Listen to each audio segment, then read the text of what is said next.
the Plotcast podcast with the Potty Plotters. Well, hello and welcome back to the Potty Plotters Plotcast podcast. This is Series 2 and Episode 4. I'm Julia. And I'm Elaine. And we are... the Potty Plotters, but that's a different thing altogether when we do talks. Okay, well, I just thought I'd remind you. Well, I thought it'd help to remind you because this week when we went out and did a talk, you actually said you were Julia, didn't you? Did you? Yeah. So, it's been a long week. I thought I'd help you catch up a little bit. Okay. And so what are we doing this week? We're going to be talking to Dave and Peat. Yeah, who are they? I don't know. Okay.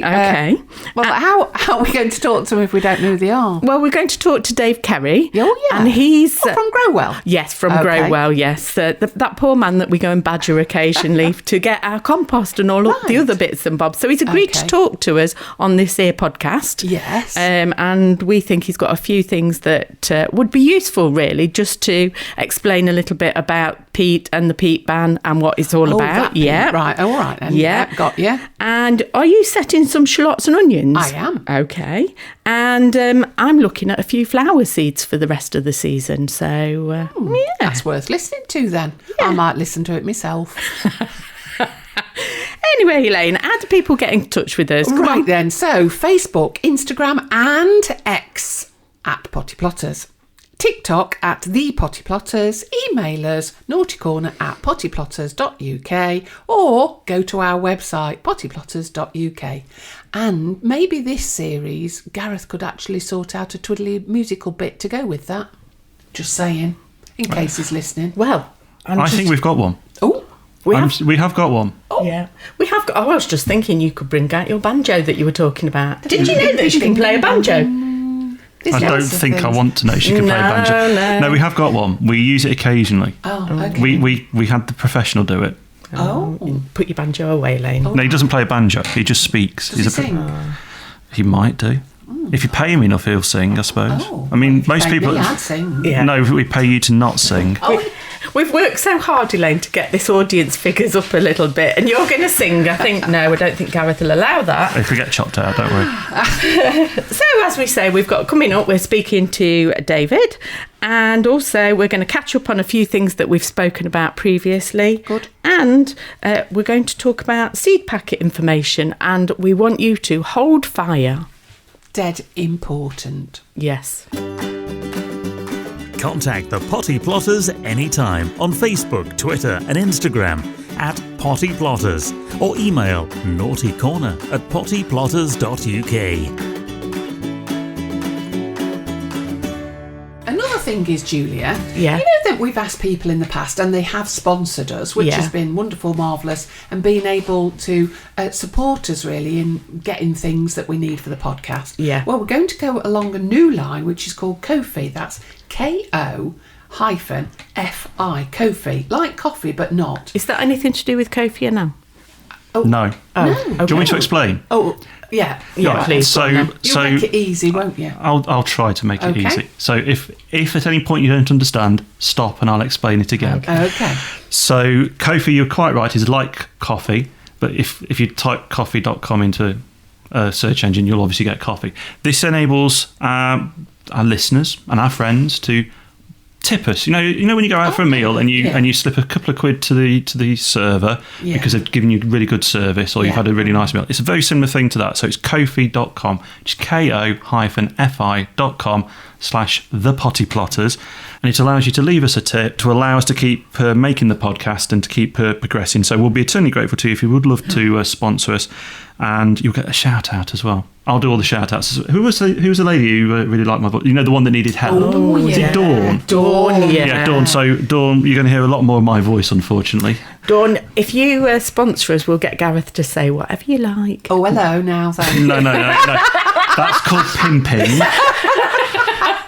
And you're not allowed to do that. Okay. All right. Well, So we it's won't. it's kofi.com, ko-fi.com/thepottyplotters, and it's all there. It's quite easy to do. Yeah, and the other thing is that he was talking about tips. What a lovely link to our own tip. Oh, what? Don't back a 3-legged donkey? No. Right, okay. No, this week we're going to do a tip. Yes. And our tip this week is all about seed packets. Oh, yes. Now then, all about seed packets. Julia, how many times do we go to different places where they say that they've had problems growing things? They show us like their tomatoes, and we normally say, what variety are these? They look at us, gone out, and they say, I don't know. And then I say, have you got the seed packet? They say, no, chuck that. Yeah. Right, what I'm going to say to you is, keep your seed packet, hang it up, make a washing line, pin them round your door to the greenhouse or anything similar, but don't throw them away. You might need them in the future. Exactly, because whilst you may plant a cabbage, there's hundreds of cabbages, so we need to know which one if we're going to help you solve any problems. Hints and tips for shortcuts to success. The Potty Plotters Plotcast. So it's a couple of weeks since we planted the sweet peas. How are they going, Elaine? Well, mine are going extremely well. I've moved them outside, Julia, and I've pinched out the top. So I let them grow to well, actually, they shot up in no time. Yeah. And I've taken the tops out. So all I've done with my fingernails, literally, is take them down to about 3 inches, and they're much, much happier. And I've moved them outside into the greenhouse. So coming along nicely. Now then, what about yours?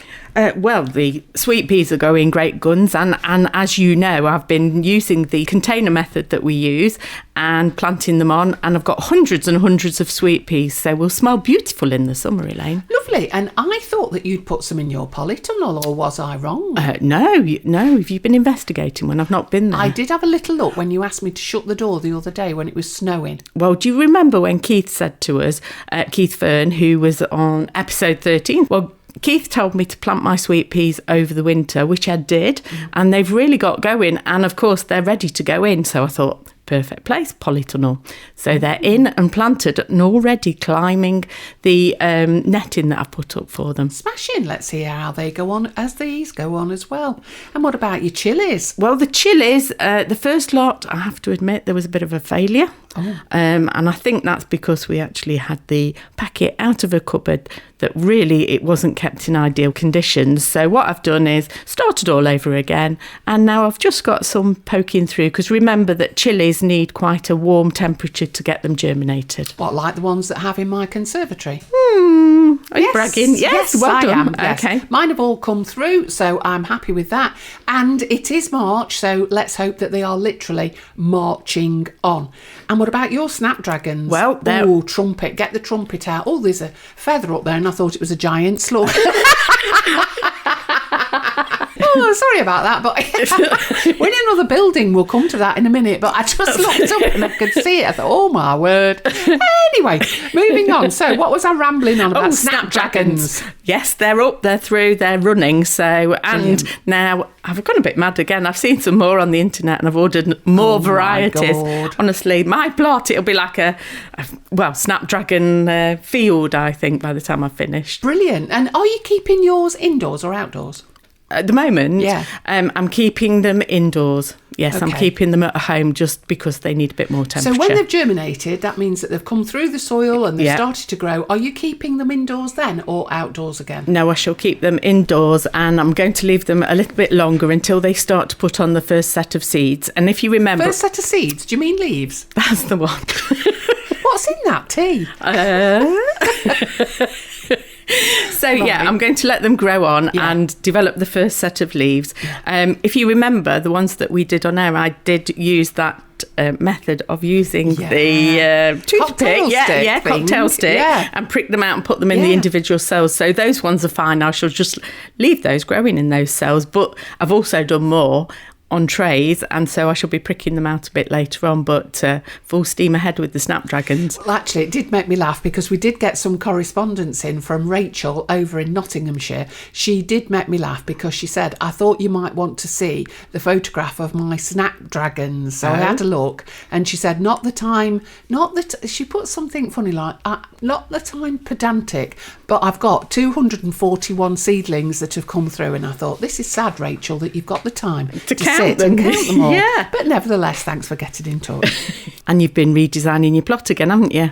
I have, yeah. And I can say now, Julia, that with lots and lots of help with people with barrows last Tuesday, I've actually finished my raised beds. I'm so pleased, honestly. Everywhere is looking fine now. I've just got the bottom third of the plot that I want to just rehash. Yeah. So I'm going to dig that back over, and then I am going to put some raised beds in there. But honestly, it was just like steam trains, wasn't it, last week? Do you remember? am still feeling it, Oh, well, yeah. My arms came out the sockets. Blooming. Yeah. So we put in 3/4 of a tonne of sharp sand. And then we also did, well, I don't know. I don't know. It must have been 50 barrel loads of topsoil. Yeah. Because Kev, plot 2, didn't want his topsoil because he's cutting out a lot of his area, and he's making some really tall raised beds, yeah, and they are absolutely lovely. So he didn't want the soil. So I said, well, that'll help mine. Help it. It filled it. Yeah. So, yeah, we had a good day at it. I did point out the error of your ways, though. Instead of buying some in from the place where we normally buy topsoil, I did say to you, of course, if you have brilliant crops in those beds, Kev will claim responsibility. Yeah. And if they're not good, I'm going to blame him anyway. Okay. So either way, I don't know which way I want it to go for you now. Well, we'll find out very shortly. But yes, so I'm dead pleased with that. What about you? Your fruit cage has gone. Yeah. I noticed that you have been digging in your polytunnel. Yeah. So that's looking clean, smart and tidy. The raspberries are all nice and neat. Yes, they're so all in. Everything's coming along nicely. Yeah, the raspberries are in. I've only been digging on the digging side of the polytunnel. Yeah. Like I say, everything on my plot is eventually going no dig, but I've not got complete time to do all of that. So, but another thing that we've been doing this week that I think is worth mentioning, we've been helping on the community plot that we've been working with, and they were after some slabs. Now, if you're after some slabs, yes, people can go out and buy new ones, but what a waste, because people are always having patios and things taken up. So straight away on Marketplace, and I did see some going for free, so I was on it straight away, over there collecting 57 slabs in my car. Don't mention that to my husband. But anyway, 57 slabs later. But what happened was I've built up a nice new relationship with a landscaper who's going to contact me if we need any more free slabs. That's dead good. The other thing is, Julia, now is the time to be sorting everything out. So you need to be planning as to what you're going to do and how you're going to do it. Now, I'm just going to glance across the table at said Gareth, and maybe it's time that we did have a look at his greenhouse and his garden as to what he's been up to. Not very much. It's been horrible weather, hasn't it? Oh, yeah, right. Well, the horrible weather has obviously put you off, but it hasn't put us off. No. So I think perhaps we'll come to your house next week and have a look what you've been doing. The Plotcast podcast with the Potty Plotters.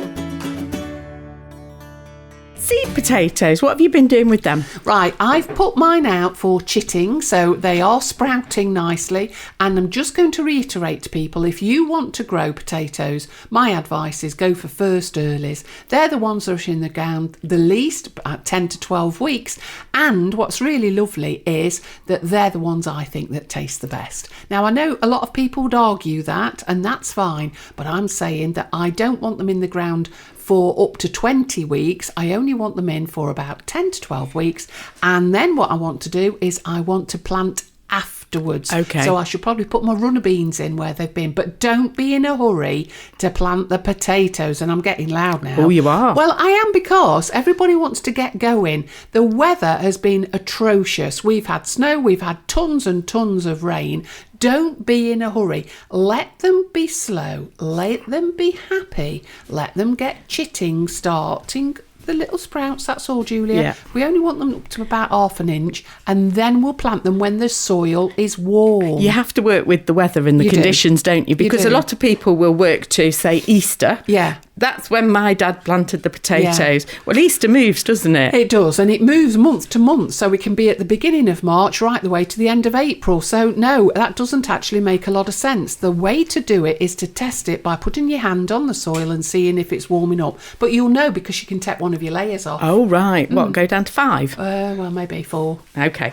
Top-notch advice, no Latin included. The Potty Plotters Plotcast.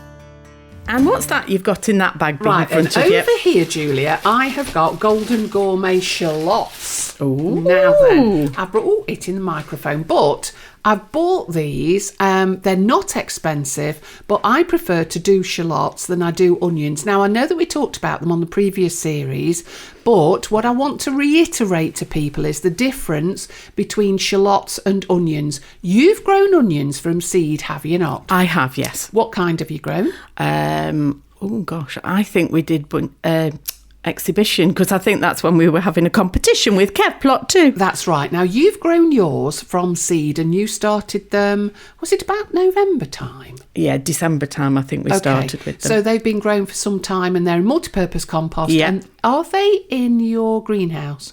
Yes, they are. Right, so they're growing nice and slowly. Yes, yeah. The difference is I've got sets. Have you? Yes. Say that again. You've got what? Sets. SETS. So Yes. I've got a set, which is just another word for a bulb. Okay. Because in front of me, I have got this one, and it just looks like a little daffodil bulb. Okay. That's all. But it's a shallot. Now then, what's going to happen, Julia, is when you plant a shallot, you normally get 5 back. When you plant one of your onions, what do you get? Victory over Kevin. Yes, definitely. But you just get one onion back, don't you? Although hopefully it'll be a whopper. Yes, it will. Yeah. Accepting that, but it's one onion equals one onion. It does. One shallot set equals round about 6, and sometimes it's more than that, 6 shallots that come back. I use mine for cooking and pickling, and these will not be ready. I'm not going to put them in yet anyway, but these will not be ready until round about end of July when they die back. So what we're going to do now is we normally would get them into cell trays. We're not going to plant them into the ground because it's too wet and it's too cold, and onions don't like that. Can anybody do that? Because I know that obviously on our site you're holding back because of the flooding and also the conditions, but say you're on a nice site that's a bit warmer and you've got nice sandy soil to plant them in at this time of year, would you be putting them out still, or would you? I wouldn't. Things have gone wrong so many different times that I've learned from it, and it's a waste of money to do it. So all I would do is get a cell tray with 6 cells in it, so those that we've used before, put multi-purpose compost in half of it, and then literally sit it. Make sure that the hairy bottom is at the bottom, not at the top. Leave it in that soil and leave it in the greenhouse, and you'll find as soon as it starts to warm up, they'll start to shoot from the top. It's only when they start to shoot from the top that I'm going to put them outside, when I know that it's good to do it. And I have got those raised beds that have already got that sand in, so they are all ready, but I'm not going to do it yet. So if you want to get them, I've got Golden Gourmet, and I'm just going to reiterate, I'm not planting them in the allotment until the soil has warmed up. The Plotcast podcast with the Potty Plotters. Well, Julia, we're in a porta cabin at the moment. We haven't said it yet to the listeners, but how exciting that we're out and about. I know, out and about, outside those gates, and we've come up north, a little bit north from where we are, but somewhere that we visit quite regularly, and also we come and pester these poor people here, don't we? Yes, because we love coming here, and we're at GroWell, Peas Hill at Ripley, Derbyshire, and sitting looking very frightened across the side from me is David Kerry. Thanks ever so much for being pushed into doing this, Dave. I think volunteered, is the correct word. Yeah, right. Okay, then. Well, we wanted to talk to you about peat. So why is it then that they're talking about a peat ban? Why have we got to ban it? You know, it's become such a hot topic with us gardeners anyway. But what's going to be the advantage of banning it? The environmental argument for banning peat is that peat bogs, and there is no argument about this, are a repository, a lock-in, a store of CO2. Yeah. When effectively you harvest the peat, you effectively release that CO2 that has been stored. So it is environmentally damaging to release CO2. And also, in the past, peat extractors have taken peat bogs down to the bedrock, so totally destroyed them. Yeah. And in certain parts of the UK, peatlands play a very important part in the ecology and for bird life, protected species like hen harriers, etc., and also help soak up water and prevent flooding. So there has been a downgrading of peat bogs. So the whole argument is that extracting peat for us to use in our gardens does cause ecological issues. Okay. However, it does keep people in work. It does, and the majority now of peat, except for some, I believe, in Somerset, there's very little peat extraction taking place in England, virtually no peat extraction taking place in Wales. There is some peat extraction still taking place in Scotland, but the majority of peat extraction that we see and goes into our retail products comes from Northern Ireland. Why is it that gardeners are so reluctant to give up peat? What is the value of peat in compost to a gardener? I would say there are a number of advantages. One is peat is an inert substance, as in it's not active. Yeah. It basically has a consistent pH. When mixed with lime, can be basically made to what you want. It is good at holding water. It is good at holding nutrients. It's been massively used since the 1960s by generations of gardeners. A quality peat-based compost is still relatively cost-effective. And that answers the next part of the question, because when we've actually bought peat-free compost, it costs a lot of money, and yet there doesn't seem to be as many nutrients in it. So how is it going to affect the ordinary person on the street? Peat-free is a generic name, and you have to be very careful about that. Peat is one substance. Yeah. When you talk about peat-free, you're talking about a range of products. The most common ingredients in a peat-free is coir, bark, wood fibre and green waste. And the nutrients in those then compared to peat? The nutrients that will be in there will be no different.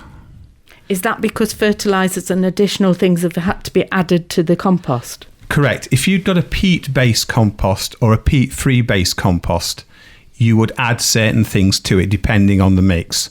Compost that say they've got 4 to 6 months nutrient in there, then that would be an additional fertiliser that is put into the mix. So if it is that we use, for instance, peat-free and mix it with that has got peat in, would be that maybe the way forward, that we could start to introduce peat-free better than we do at the moment? Because our experience has been very poor of the seedlings that we've grown, for instance. They've taken at least twice as long to get going, and they're very, very dry on the top. The soil itself is very dry, whereas if you stick your finger in it, like Julia always does, it's wet through underneath. So how can we educate the usual person on the street to get used to the changes that are coming? Peat-frees can appear dry when they're actually not. And one of the criticisms of peat-frees is that they use a lot of additional water, but when they don't actually need to. Yeah. If you do the finger test, actually, as long as it's still moist or damp underneath, then you don't have to water. I mean, what would you recommend then, David? Because you are an expert, and you might not like that title, but you are a person that we come to for advice for so many different things on the allotment, including this as to where we are with peat and not peat. So what would your advice be then to us? I think there's two things really. One of them is it's about an individual's social conscience. I think the smart money is, and George Eustace in an article is saying that he thinks there's not going to be a peat ban in place until 2027. 2030 for professional, he probably isn't far wrong. Until that point, then probably a peat-based compost is still going to be available, less and less, because I think the tide is moving away from peat. But wherever it's available and people are used to using it, then they are going to carry on with the tried and tested. The thing is, more and more people are moving towards peat-free. And the piece of advice I suppose I would give them, and which seems to be coming from the experts, is with peat-free you get what you pay for. And unfortunately that's probably £2 to £3 a bag more than you would for the peat equivalent. Look for mixers that contain coir, bark, fibre grow, and look for sort of like reputable brands. Try and avoid products that contain green waste, but choose a product and stick with it is my advice, and get used to using it. Peat frees are going to be different to peat. Yes, they are going to require slightly more watering. Professionals talk about 18% more watering. Peat frees do not hold nutrients as well as peat.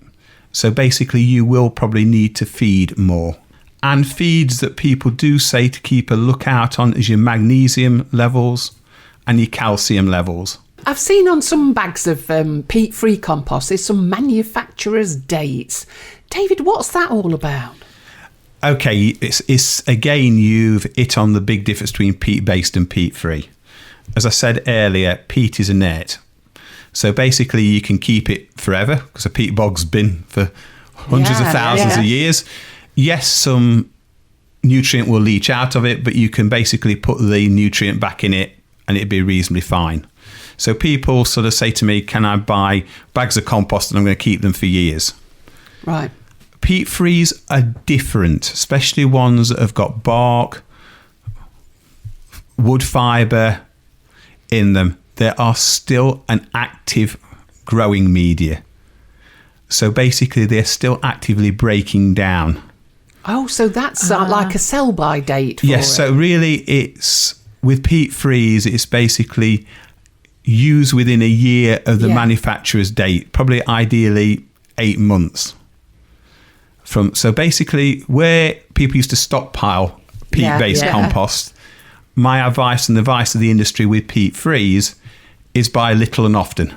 Okay, so what we're going to do then is, before we leave here, is if we fill the back of Julia's car, see what we can get in there, and then we'll report back as to how we're going on. Yeah. Because that has been tremendous. Thanks ever so much, David. And for the first time, I've actually understood what this is all about. For you, Julia? Yeah, well, I've always kind of tried to experiment a bit with the peat free, but it's made me more determined now, and it is about giving it the time and just trying to understand the conditions that it needs, rather than, we've been treating it almost like we have peat compost and doing exactly side by side. As you say, I do stick my finger in just to check it, but I think we have to look at the alternatives, because whether it's this year, next year or the year after, that is the direction we are going to go in, and rightly so. For the environment, for me, for environmental reasons, that's a good reason to do it. We just need to experiment more. David, thanks ever so much. Thank you. Flowers, Elaine. What? We've gone mad, haven't we? We have. We just said we're going mad with more flowers. Well, we had such a lot of success last year, and I do think that flowers are something that so many people love. And as I've said before, it's great when you can take flowers up to your neighbours next door. They don't run off, whereas they do when you take them another carrier bag of runner beans. So why not? So what are you going to grow then? Well, I've got some more seeds that I've got ready that I'm going to start planting over the next couple of days. So I've got some echinacea, one called white swan. What, seeds? White swan, yeah. Right, oh, okay then. Yeah, I love echinacea. And I've got these beautiful white ones because I thought they would make a nice complement in the bouquets that we're sending they're like out. giant daisies, aren't they, to look at? I love them. I absolutely love them. And the bees love them as well. So even if I didn't do anything with them in giving them away, they'd be happy and they'd cheer me up. And also I'm going to do some kind of flower fillers. So I'm going to do some ammi. Now then. Ammi? What's ammi? It's like a fluffy headed flower that you could put in your arrangements, like a bit what does Jonathan call them? Umbellifer or something. Are you making these words up now? No, but I can't Just say because them. we've had somebody who talks so eloquently, Julia, suddenly it sounds like we can't put sentences together. So you're talking what? Ammi? Yeah, they're like Ammi and fluffy big heads. Yeah. Right, okay, well that's really going to go down very well with our listeners, particularly new ones who think, what on earth are they think you rambling know on what about? I mean. I just think, Right, okay just then. like, you get your bouquet and you get like a big fluffy whiteness that kind of fills in between all the single stem ones. Gareth, do you think that we ought to help her? No. I think she's beyond it. Move on then. I know but what you've I'm done them planting. then. I'm going to put out some pictures then when they're ready. That's So, a good idea. That will help the listeners. And you've already set the seeds. No, I am going to. Oh, okay then. How long will they take to germinate? Do you know? Oh, probably between 7 and 14 days. All right. So we'll have an update next time on how you're going on with those, because they will be in full bloom, I'd have thought, in August? Yeah, probably before, actually. Oh, even better. Yeah. All right, then. Well, let's get cracking on them. And I'd like to just say thanks ever so much to David, really. I mean, I could say thank you to you and Gareth, but I'm not. Instead, I'm just going to say thank you to David, because it is for the first time I've understood what this is all about with this peat. Yes. Yeah. And what are you going to do about it, Elaine? Well, I tell you what I'm going to do. I'm going to have a go, and I'm going to mix peat compost with other stuff and just see what results I get. And I do believe in what he was saying was, don't give up at the first, just keep on trying, but don't keep changing the peat free that you're using. Persevere with it so that you get to know it. I'll give you a bit of advice as well, Elaine. Don't use all your seeds in one go, so that if it doesn't work the first time, you can have a resow again the second time, so that, you know, it is trial and error. So keep at it. Okay, I'll do that. And next time, what we're going to be doing? Well, you said we're off on an outing somewhere nice. Where are we going? I don't I'll get the cakes remember. I was going to say, I don't remember saying all of those words in that same sentence. I said, I think we're going out. Oh. Yeah, it's not nice. Why? Where were we going? Well, yes, I think you'll find. So no. My house is very nice. Oh yes. We're not going in the house. Oh right. Well, it's a house. Oh, we've not got to Philly's greenhouse again, have we? Well, you're very close. We're going to have a look at the greenhouse, probably clean it for him, and we're going to go into planning, aren't we, Gareth? Oh, and we can see the cat. Yes. Well, you might do. She might not be there. Oh. I've told you she comes and goes as she pleases. Can I while you're allowing me to speak? Yeah. Can I just remind the listeners that if they would like to support the podcast to keep us going and leave us a tip, we'd love them eternally for it, and we'll give them a shout out. If they want to head to Ko-fi.com, that's ko-fi.com/thepottyplotters, and all the instructions are there, and we will love you forever. Oh, is that official? Are we going to start saying that now on the podcast? Well, you stopped saying love the podcast a long time ago, so we might have a new one. Yeah, We'll can see. you send us those emails again with love the podcast, or we just love you? That would be nice. Is it because you just want some loving? Yeah. Okay, then. Well, Dave is washing up, so I think it's time for us to go. Okay. Come on. The Plotcast podcast with the Potty Plotters is an Amberland Media production.